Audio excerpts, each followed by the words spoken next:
Hello my friends and welcome, my name is Dennis and this is the latest update on Ukraine. There are no significant updates coming today from the front lines, however, Russia used their artillery to target Kherson city. It was the massive attack. They used the barrel type and rocket artillery systems. They targeted the residential buildings and we have the casualties from Ukrainian side, not just military but mostly civilians. This is the night satellite image of Ukraine taken before the 23rd of November after Russian attack. We have that image, so almost no lights all over Ukraine, and I called to my parents. They told me that they're still without any kind of electricity after the Russian attack.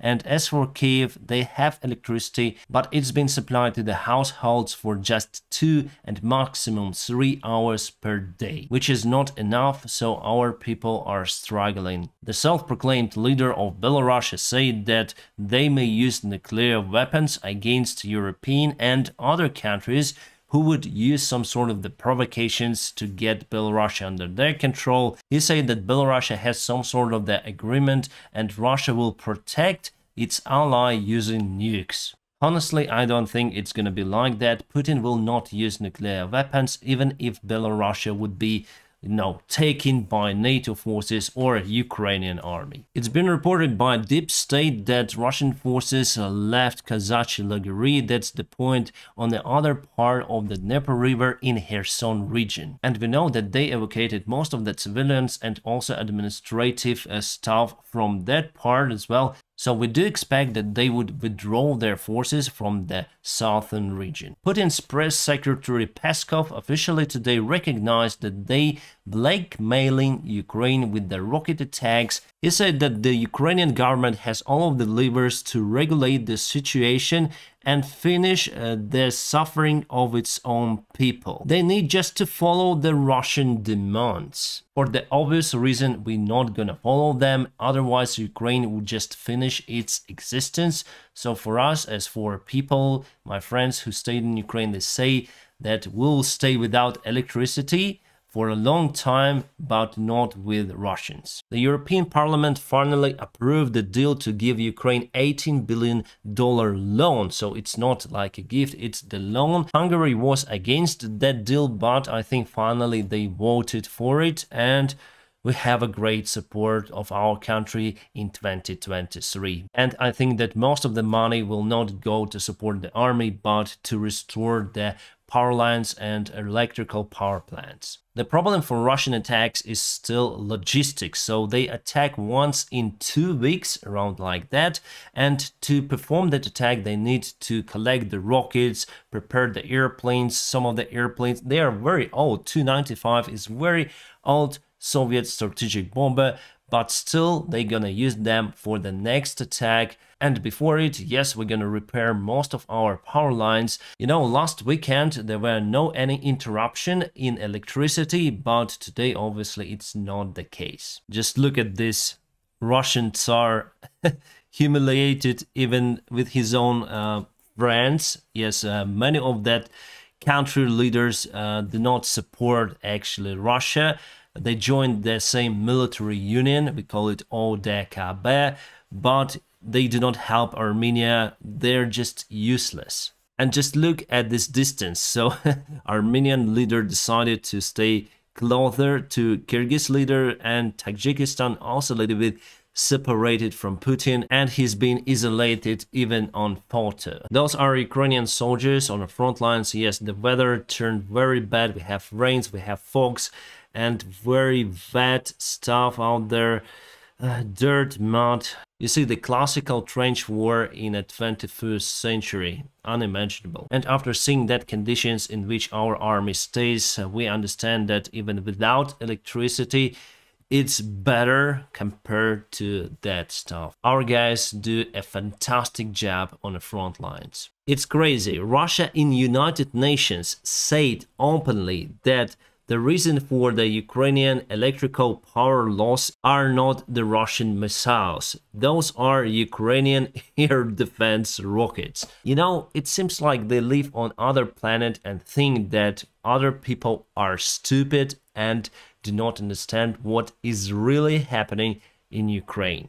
There are many residential buildings in Kiev that do not have gas, they have just electricity, and the ovens that people use in their kitchens are also supplied with electricity. Now they cannot cook the food, and that's the life hack. To cook the sausages, basically you need fire and whiskey. According to our army intelligence, around 15,000 Belarusian soldiers are ready to take part in war against Ukraine. Not a good sign really, but 15,000 is not enough to occupy the big territory of Ukraine, but they may be reinforced with the Russian forces. In that case, they will present more risks for Ukraine, and that is why since the April months Ukraine is building up the defense lines on the northern part of Ukraine, and we keep the separate group of Ukrainian soldiers over there as well. We might have released our forces from the north to fight in Donbass, but Belarus keeps our forces there because they present the risk for Ukraine. Interesting photo was found in internet back in 2002. Then George Bush visited Moscow with his spouse, and Putin by that time also had his spouse. Now he is divorced, and here you can see Prigozhin, who is the Putin's cook, or chief, how do you call the guy who's responsible for the kitchen stuff. And now he has his private army, and partially he replaced even president with what he is doing. He has the right to amnesty prisoners, he has even the right to execute them, and also the most powerful thing that he has his private army that is forbidden according to the Russian law. But for Prigozhin, everything is okay. The American weaponry company Raytheon Technologies is calling their employees or ex-employees from retirement because they need to produce lots of the weapons to replace what United States Army is sending to Ukraine. Yes, it's kind of extraordinary and could be the boost for the labor market in United States. In limited sphere, but I think they need a lot of people. After the rocket case in Poland, by the way, still we don't know the official result of investigation, whether it was Ukrainian rocket or Russian. I think it was Russian, but nevertheless, Germany wants to reinforce the Polish air defense with Patriot systems. Poland on its side says that Germany should supply those systems to Ukraine. That will help Poland more, but Germany says that Patriot systems are used for the NATO countries only. The mayor of Kyiv City, Vitaly Klitschko, said that if blackout continues and if the temperature drops well below zero, they'll have to locate lots of the people from the capital city of Kyiv to the city suburbs, because the Kyiv infrastructure was severely damaged for the big districts, and it would be much easier to distribute electrical power and other needs to the small households. Right guys, I'm gonna keep you updated on situation in Ukraine, and my regards to you, because I expected many dislikes because of the information I gave to you in my last video, but you supported me and it was wonderful to read your comments and your messages on my email.